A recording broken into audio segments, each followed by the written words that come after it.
जय हिंद दोस्तों, मैं हूं आपका दोस्त के बी। और आइए कल के प्रश्नों के रिवीजन के साथ में आज के इस वीडियो की हम शुरुआत करते हैं। तो पहला प्रश्न था कि प्रत्येक वर्ष अंतर्राष्ट्रीय एमएसएमई दिवस कब मनाया जाता है। तो ये दिवस हर साल होता है 27 जून को, यानी कि ऑप्शन बी हो जाएगा करेक्ट। अगला प्रश्न है कि जून 2021 में किसके द्वारा अंतर्राष्ट्रीय शिक्षा इस सम्मेलन का उद्घाटन किया गया। तो इसका उद्घाटन किया बीबी हरिचंदन साहब ने। तो ऑप्शन हमारा सी हो जाएगा करेक्ट। अगला प्रश्न था कि साजन प्रकाश ने ओलंपिक खेलों के लिए क्वालिफाई किया है। तो ये हमारे किस खेल से संबंधित हैं। तो ये एक तैराक हैं, यानी कि ऑप्शन डी हो जाएगा करेक्ट। अगला प्रश्न था कि जून 2021 में पीएम नरेंद्र मोदी के द्वारा किस राज्य में जैन गार्डन का उद्घाटन किया गया। तो इसका जो उद्घाटन है वह आपके गुजरात राज्य में किया गया। ए हो जाएगा करेक्ट। अगला प्रश्न था कि जून 2021 में किस केंद्रीय मंत्री ने नशा मुक्त भारत अभियान की वेबसाइट को लॉन्च किया। तो इसे लॉन्च किया है थावर चंद गहलोत ने। डी हो जाएगा करेक्ट। अगला प्रश्न था कि क्रोएशिया में आयोजित ISSF शूटिंग विश्व कप 2021 में सौरभ चौधरी और मनु भाकर की जोड़ी ने कौन सा पदक जीता है। तो इन्होंने यहाँ पर जीता है रजत पदक। सी हो जाएगा करेक्ट। अगला प्रश्न था कि किस राज्य की सरकार ने ओलंपिक में पदक विजेताओं को 3 करोड़ की राशि देने की घोषणा की है। तो ये जो राशि है ये दी जाएगी तमिलनाडु की सरकार के द्वारा। ऑप्शन डी हो जाएगा करेक्ट। अगला प्रश्न है कि जून 2021 में हॉकी इंडिया के द्वारा किन खिलाड़ियों को खेल रत्न पुरस्कार के लिए नामित किया गया। तो एक तो हमारे हैं PR श्रीजेश साहब, दूसरी है यहाँ पर दीपिका। तो ऑप्शन यहाँ पर डी यानी कि ए और बी हो जाएगा करेक्ट। अगला प्रश्न था कि जून 2021 में किस कंपनी ने मैसेजिंग एप्लीकेशन विक्र का अधिग्रहण किया है। तो इसका अधिग्रहण किया अमेजन वेब सर्विसेज ने। ऑप्शन हमारा डी हो जाएगा करेक्ट। अगला प्रश्न था कि जून 2021 में भारतीय वायुसेना के जो प्रमुख हैं RK सिंह भदौरिया जी, ये किस देश के 3 दिवसीय दौरे पर गए हैं। तो ये गए हैं बांग्लादेश के दौरे पर। सी हो जाएगा हमारा करेक्ट। अगला प्रश्न है कि जून 2021 में किस राज्य ने ड्रैगन फ्रूट, जिसे हम लोग कमलम के नाम से जानते हैं, इसकी पहली खेप को UAE को निर्यात किया है। तो इसे निर्यात किया है अभी महाराष्ट्र ने। ऑप्शन हमारा ए हो जाएगा करेक्ट। आखिरी प्रश्न था कि जून 2021 में भारत के किस खिलाड़ी ने जुडोका खेल में टोक्यो ओलंपिक के लिए क्वालिफाई किया है। तो नाम इनका है सुशीला देवी। ऑप्शन हमारा यहाँ पर बी हो जाएगा करेक्ट। वीडियो में हम लोग आगे बढ़ें उससे पहले एक बार फिर मैं आपको बता दूं कि अगर अभी तक आपने अनअकैडमी के ऊपर मुझे फॉलो नहीं किया है तो नीचे डिस्क्रिप्शन में आपको लिंक मिल जाएगी, वहां से आप मुझे अनअकैडमी पर फॉलो कर सकते हैं। और लूसेंट की जो सीरीज हमने शुरू की थी वह सीरीज आज से फिर कंटिन्यू हो रही है। तो दिन में 12 बजे ये आपका जो सीरीज है उसका पहला वीडियो आएगा। तो इस लाइव क्लास में भी आप लोग जुड़ सकते हैं। टेलीग्राम पर आपको मैं लिंक प्रोवाइड कर दूंगा। इसके अलावा आपको पिन कमेंट में भी लिंक मिल जाएगी, वहां से क्लिक करके आप इसमें ज्वाइन कर सकते हैं। और ये 5000 प्रश्नों की एक सीरीज है जो कि आपके सभी प्रकार के वनडे एग्जाम के लिए काफ़ी ज़्यादा हेल्पफुल होने वाली है। तो पहले आप यही करिए कि अनअकैडमी का लर्निंग ऐप डाउनलोड करिए, गोल में अपने सेलेक्ट करिएगा SSC एग्जाम। उसके बाद में अगर आपसे कोड पूछा जाता है तो KV10 कोड आपको यूज करना है। इसके अलावा मैं आपको बता दूं कि अनअकैडमी के ऊपर इस समय भी आपका मेगा सब्सक्रिप्शन का ऑफर चल रहा है। तो चाहे आपको अपने लिए कोई सब्सक्रिप्शन खरीदना है या फिर अपने बच्चों या फिर अपने भाई बहन किसी के लिए खरीदना है तो आप यहाँ पर सब्सक्रिप्शन परचेज कर सकते हैं। ध्यान रखिएगा कि जो ओरिजिनल प्राइस होती है उसे पे करने की जरूरत आपको बिल्कुल नहीं है। यूज करिएगा कोड KV10, इससे आपको 10% का डिस्काउंट तुरंत मिलेगा। और इसके बाद में आपको यहाँ पर मेरी तरफ से जो प्राइस आप पे करेंगे उसका 10% मिलेगा कैशबैक के रूप में। तो ये ऑफर सिर्फ आपके लिए है, इसे भी आप अवेल कर सकते हैं। SSC एग्जाम के लिए नए बैच भी हमारे शुरू हो रहे हैं 30 तारीख से। तो अगर आप थोड़ा सा सीरियसली पढ़ाई करना चाहते हैं, बेस्ट एजुकेटर के माध्यम से एक सिस्टमैटिक वे में पढ़ना चाहते हैं, तो आप इनमें से कोई भी कोर्स खरीद सकते हैं। ध्यान रखिएगा ये जो आपका बैच होगा ये हमारे SSC के CGL, CHSL, MTS या फिर जो आपके GD का एग्जाम होता है सभी के लिए काफ़ी ज़्यादा हेल्पफुल होगा। तो एक ही सब्सक्रिप्शन में आपको इन सभी एग्जाम की तैयारी करने का मौका मिलेगा। तो चलिए अब हम लोग शुरुआत करते हैं आज के प्रश्नों से। पहला प्रश्न है जो कि बहुत ही ज़्यादा इंटरेस्टिंग भी है कि भारत के राष्ट्रपति का मासिक वेतन कितना है। तो यहाँ पर हमारे देश के जो राष्ट्रपति होते हैं उनको देश में सबसे ज़्यादा वेतन मिलता है और इन्हें मिलता है टोटल 5 लाख रुपए। ऑप्शन हमारा डी हो जाएगा करेक्ट। अब ये प्रश्न हम लोग डिस्कस कर क्यों रहे हैं, दरअसल अभी हमारे जो राष्ट्रपति हैं रामनाथ कोविंद जी, ये अपने पैतृक जिले के दौरे पर आए थे, यानी कि जहाँ से ये हैं उत्तर प्रदेश के कानपुर से हैं, तो वहाँ के दौरे पर आए थे। उसी दौरान एक स्पीच ये दे रहे थे। स्पीच के दौरान इन्होंने बताया कि सभी को ये पता होगा कि राष्ट्रपति को सबसे ज़्यादा वेतन मिलता है, लेकिन आपको मैं बता दूं कि राष्ट्रपति को जो 5 लाख रुपए का वेतन मिलता है, इसके ऊपर मैं हर महीने 2.25 लाख रुपए कर भी देता हूं।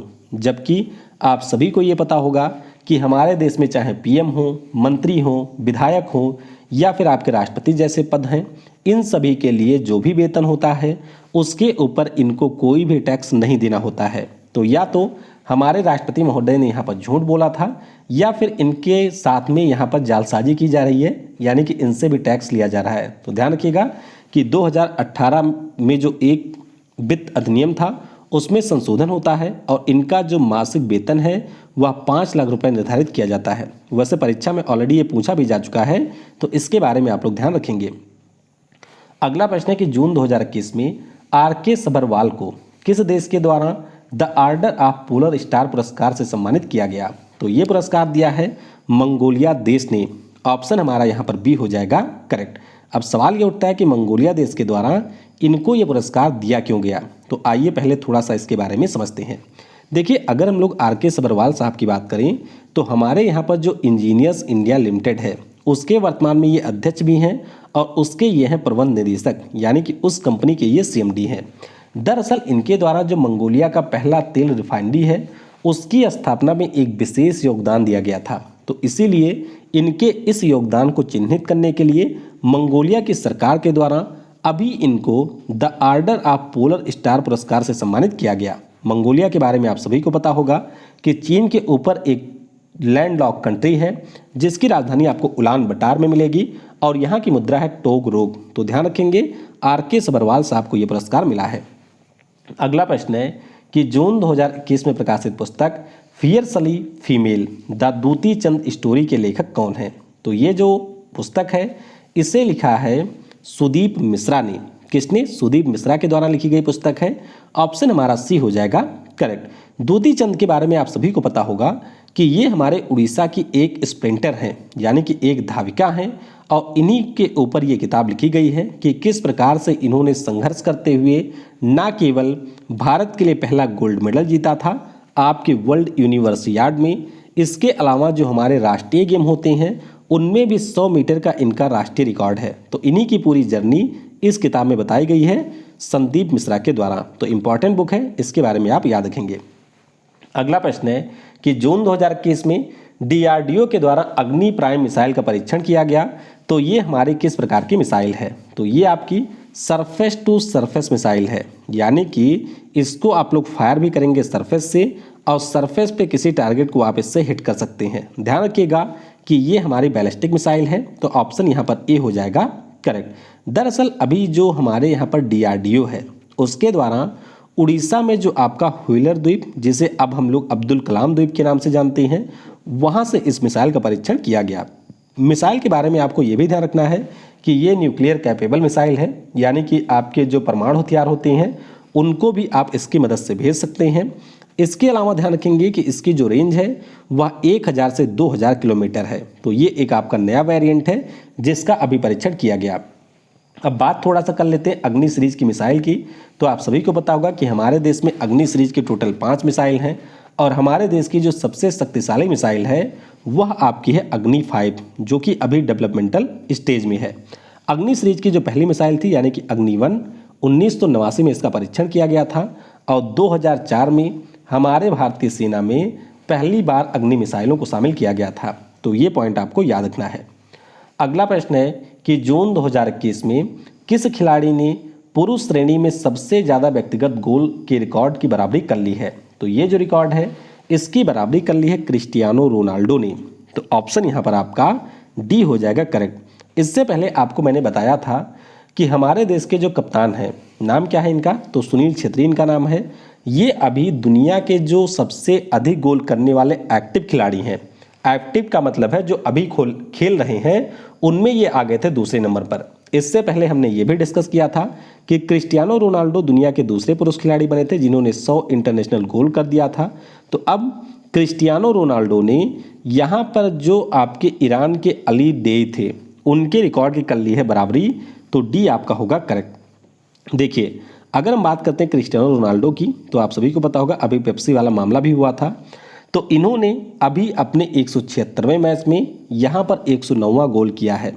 जबकि अगर हम लोग ईरान के अली देई की बात करते हैं तो इनके पास में 149 मैचों में 109 अंतर्राष्ट्रीय गोल का रिकॉर्ड है। तो आने वाले समय में क्रिस्टियानो रोनाल्डो दुनिया के नंबर 1 खिलाड़ी हो जाएंगे पुरुष श्रेणी में, जिनके नाम पर सबसे अधिक अंतर्राष्ट्रीय गोल का रिकॉर्ड होगा। हालांकि अगर हम लोग ओवरऑल बात करें या महिलाओं की बात करें तो वह रिकॉर्ड है क्रिस्टीन सिंक्लेयर के पास में। पिछले साल ही जो क्रिस्टीन सिंक्लेयर हैं आपके कनाडा की, इन्होंने ये रिकॉर्ड बनाया था कि अब ये अंतर्राष्ट्रीय फुटबॉल में सबसे अधिक गोल करने वाले खिलाड़ी हैं। तो इसके बारे में भी आपको याद रखना है। अगला प्रश्न है कि हमारे देश की जो महारत्न कंपनी है एनटीपीसी इंडिया, इन्होंने वर्ष 2032 तक कितने गीगावाट नवीकरणीय ऊर्जा क्षमता को इंस्टॉल करने का लक्ष्य रखा है? तो ये इन्होंने लिखा है 60 गीगावाट का। ऑप्शन आपका बी हो जाएगा यहाँ पर करेक्ट।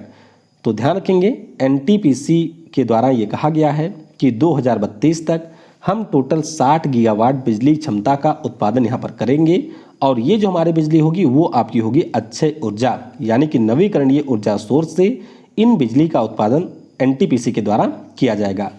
एनटीपीसी की बात करते हैं तो स्थापना इसकी 7 नवंबर 1975 को हुई थी। हेडक्वार्टर आपको नई दिल्ली में मिलेगा और गुरदीप सिंह इसके इस समय सीएमडी हैं। महारत्न कंपनी है तो इसलिए भी इसका नाम आपको याद रखना है।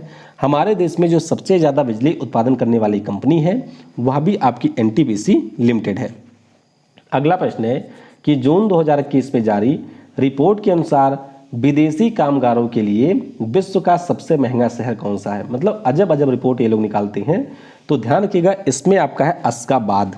क्या है? अश्गाबाद, जो कि हमारे तुर्कमेनिस्तान की राजधानी है। तो ऑप्शन यहाँ पर आपका ए हो जाएगा करेक्ट।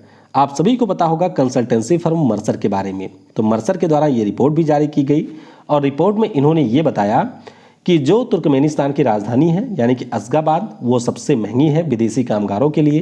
हांगकांग की बात करते हैं तो वो दूसरे स्थान पे सबसे महंगा है, और लेबनान की जो राजधानी है बीरुत, वो इसमें रहा है तीसरे स्थान पर।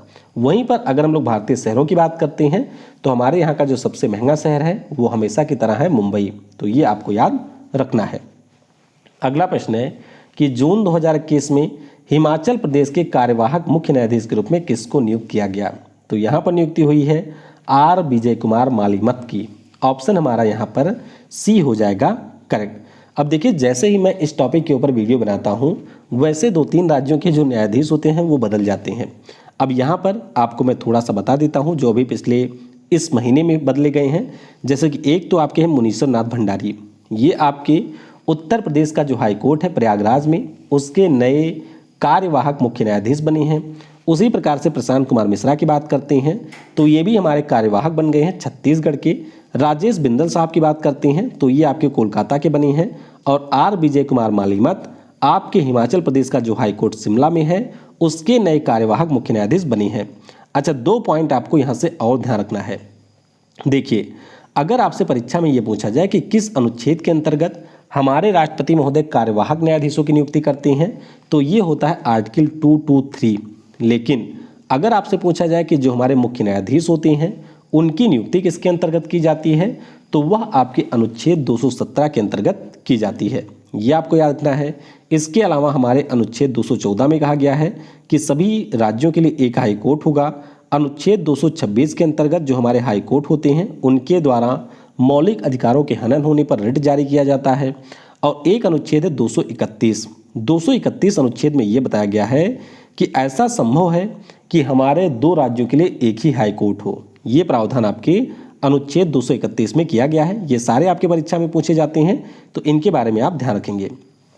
अगला प्रश्न है कि जून 2021 में रेबीज से मुक्त होने वाले देश का पहला राज्य कौन बन गया है? तो ये राज्य है हमारा गोवा। ऑप्शन आपका यहाँ पर सी हो जाएगा करेक्ट। अब पहले तो आपको रेबीज के बारे में पता होगा कि जैसे मान लीजिए आप जा रहे हैं, कुत्ता कोई बैठा है, आपने उसको मार दिया और उसने आपको भौंक दिया, तो उस स्थिति में जो कुत्ते का सलाइवा होता है उसके माध्यम से रेबीज के वायरस जो होते हैं वे आपके शरीर में कर जाते हैं प्रवेश, और फिर आपको यहाँ पर 14 इंजेक्शन लगवाने होते हैं। तो हमारे देश में वर्ष 2014 में रेबीज के उन्मूलन के लिए मिशन रेबीज की शुरुआत की गई थी। अब क्या था ये मिशन? तो इस मिशन का उद्देश्य था कि जो हमारे कुत्ते होंगे उनको यहाँ पर लगाया जाएगा टीका, और इसी के अंतर्गत गोवा हमारे देश का पहला राज्य बन गया है जिसने इसको कर लिया है कंप्लीट। गोवा की सरकार जो है, यानी कि जो सीएम है प्रमोद सावंत जी, उन्होंने अभी बताया कि 2018 से उनके राज्य में कोई भी रेबीज का मामला नहीं आया है, तो इस प्रकार से गोवा को रेबीज मुक्त घोषित कर दिया गया है। तो याद रखेंगे इस प्रश्न के बारे में। अगला प्रश्न है कि प्रत्येक वर्ष राष्ट्रीय सांख्यिकी दिवस कब मनाया जाता है? बहुत ही ज़्यादा महत्वपूर्ण। तो ये हर साल होता है 29 जून को। ऑप्शन हमारा यहाँ पर ए हो जाएगा करेक्ट। अच्छा, ये दिवस मनाया क्यों जाता है ये भी आपको याद रखना है, क्योंकि हमारे देश में जो सांख्यिकी के जनक माने जाते हैं, या फिर आप कह सकते हैं कि हमारे देश के जो सबसे महान सांख्यिकीविद थे पीसी महालनोबिस साहब, उनका बर्थडे होता है आपके 29 जून को। तो इसीलिए इनके जन्म दिवस के अवसर पर हम लोग हर साल मनाते हैं राष्ट्रीय सांख्यिकी दिवस। इस बार का विषय क्या है? तो इस बार का विषय है SDG 2, यानी कि जो आपके संयुक्त राष्ट्र के 17 गोल हैं जिनको 2030 तक अचीव करना है, उसमें से दूसरे गोल को इस बार रखा गया है विषय। विषय क्या है ये? तो इसका मतलब है जीरो हंगर। क्या है? Zero hunger. और आपको याद ये भी रखना है कि जो हमारे यहाँ पर सेकंड 5 ईयर प्लान आया था, उसकी जो मॉडल थी वो आपके पीसी महालनोबिस साहब के द्वारा ही तैयार की गई थी। तो ये भी परीक्षा में बहुत बार पूछा जाता है। अगला प्रश्न है कि जून 2021 में स्टायरियन ग्रांड प्रिक्स 2021 का जो खिताब है ये किस खिलाड़ी ने जीता है? तो ये जीत लिया है मैक्स वर्स्टप्पन ने। किसने? मैक्स वर्स्टप्पन, जो कि आपके नीदरलैंड देश के खिलाड़ी हैं, रेड बुल की टीम के ये सदस्य हैं, तो इन्होंने इसे जीता है। ऑप्शन हमारा यहाँ पर ए हो जाएगा करेक्ट। अब इस साल टोटल आपके 8 हुए हैं, तो एक बार यहाँ पर मैं आपको बता देता हूँ 8 के बारे में। देखिए, जो बहरीन वाला सबसे पहले हुआ था इसे लुइस हैमिल्टन ने जीता था। उसके बाद में इमिलिया रोमैग्ना ग्रांड प्रिक्स हुआ जिसे मैक्स वर्स्टप्पन ने जीता। उसके बाद में पुर्तगीज वाला हुआ तो इसे हैमिल्टन ने जीता। स्पेनिश वाला भी हैमिल्टन ने ही जीता था। फिर मोनाको वाला हुआ, इसे भी मैक्स वर्स्टप्पन ने जीता। उसके बाद में आपका होता है अजरबैजान वाला, तो सर्जियो पेरेज ने जीता। फ्रेंच वाला जो होता है इसे मैक्स वर्स्टप्पन ने जीता था कुछ समय पहले ही। और अब जो स्टायरिन वाला हुआ है इसे भी जीता है मैक्स वर्स्टप्पन ने। तो इस साल मैक्स वर्स्टप्पन का ये 8 में से चौथा खिताब है, और कई सालों के बाद ऐसा हो रहा है कि जब लुइस हैमिल्टन आपके पहुंचे हैं दूसरे स्थान पर। अगला प्रश्न है कि जून 2021 में किस महिला खिलाड़ी ने तीरंदाजी विश्व कप स्टेज 3 में जीता है स्वर्ण पदक? तो नाम इनका है दीपिका कुमारी, हमारे झारखंड राज्य की ये खिलाड़ी हैं। तो ऑप्शन हमारा डी हो जाएगा करेक्ट। तो याद रखिएगा कि जो फ्रांस की राजधानी है पेरिस, वहाँ पर इस समय इसका आयोजन किया जा रहा है। और ये जो हमारी दीपिका कुमारी हैं, जिनको आप देख रहे होंगे बीच से इन्होंने अपने नाक में कुछ पहना भी हुआ है, तो ये आपकी एक ही दिन में 3 स्वर्ण पदक जीत गई, और इस कारण से ये आपकी विश्व की रैंकिंग में महिलाओं की श्रेणी में आ गई हैं पहले स्थान पर। तो इनके बारे में आप याद रखिएगा कि दीपिका कुमारी हमारे देश की एक बहुत ही फेमस तीरंदाज हैं। तो ये रहा आज का करंट अफेयर।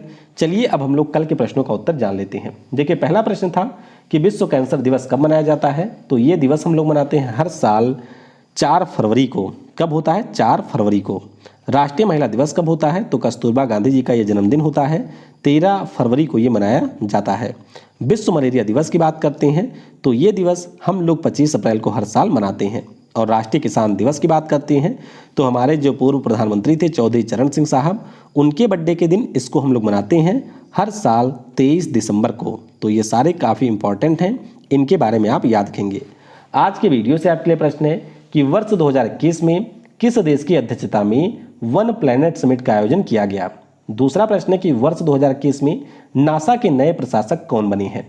तीसरा प्रश्न है कि CNES किस देश की स्पेस एजेंसी है? और एक प्रश्न और बता दीजिएगा कि CNSA ये आपकी किस देश की स्पेस एजेंसी है? तो इनके बारे में आपको नीचे कमेंट में बताना है। बाकी अनअकैडमी के ऊपर जो हमारी क्लास होती है उसे आप लोग जरूर ज्वाइन करिएगा।